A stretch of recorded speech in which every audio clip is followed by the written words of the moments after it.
to their mother. Not even to demons in their house there. That is why their life does not produce glory.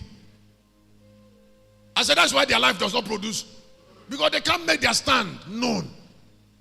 Make your stand known. That's the moment that people see you, they see what you represent. They will not say this thing before you, except they want to offend you.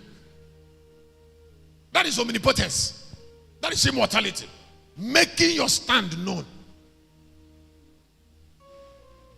When there is clear vision, you make.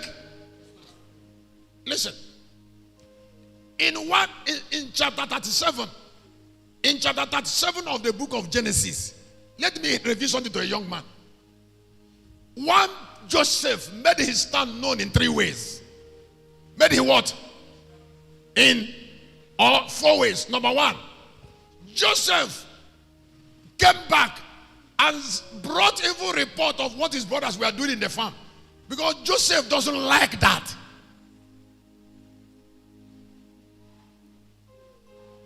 That is number 1.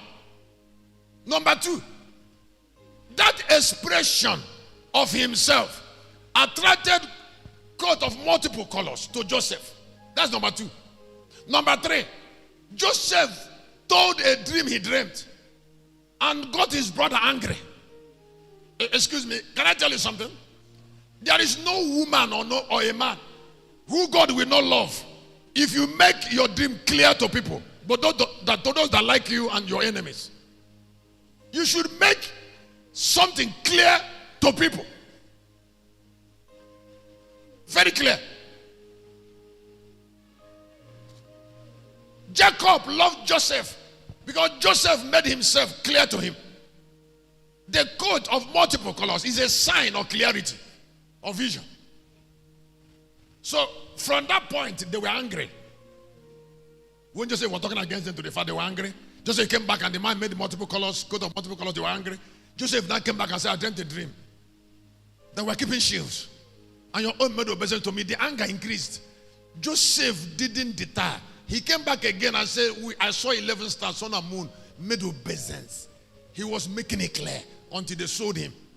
If he didn't make it clear, it will not come to the house of Potiphar. Can I tell you something? God does not separate your yesterday from your future. So don't even think of wasting your yesterday by truncating, trying to waste your future by truncating your yesterday. Why will you joke with something you have done, you have focused on since 10 years back? The 10 years must come into your 10 years in the future. If you are 50 and you're looking at me now, you cannot joke what you are doing, what you have done from 40 years to 50. Because it will affect what you will do from 50 to 60.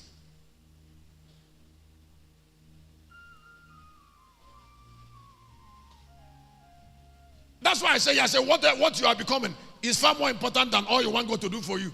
Listen, prayer will not reign over vision. Let me say it again. I said prayer will never reign over vision.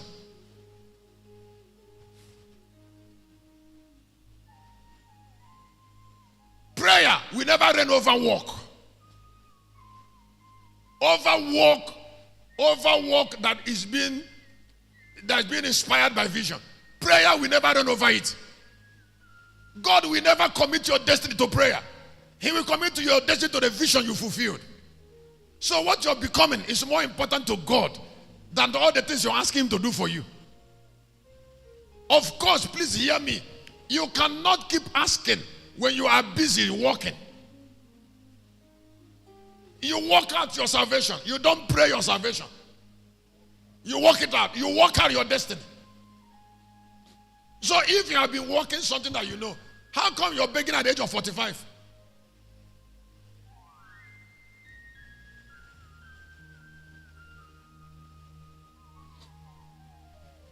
You are a preacher. You have preached for 15 years. How do people know that you preach for 15 years? Do you preach with skill? Do you pay attention to books? Do you see it as occupation or you're doing it as a part-time? Why did they give you a microphone and you didn't show them that you've been busy with this for 25 years? Why didn't they know? Or you are busy with something and you're still looking for a future outside it.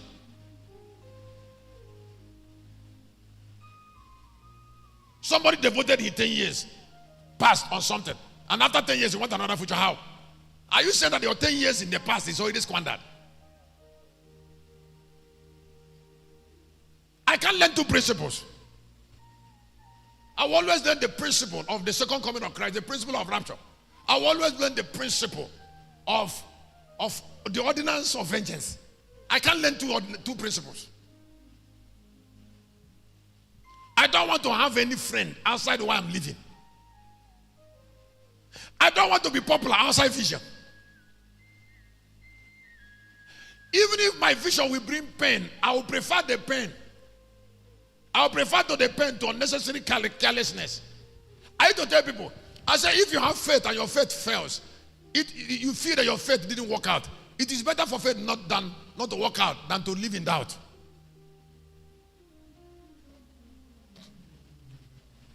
I said it is better for you that if you hope on something and have faith on it and it didn't work out, it is better than not having faith.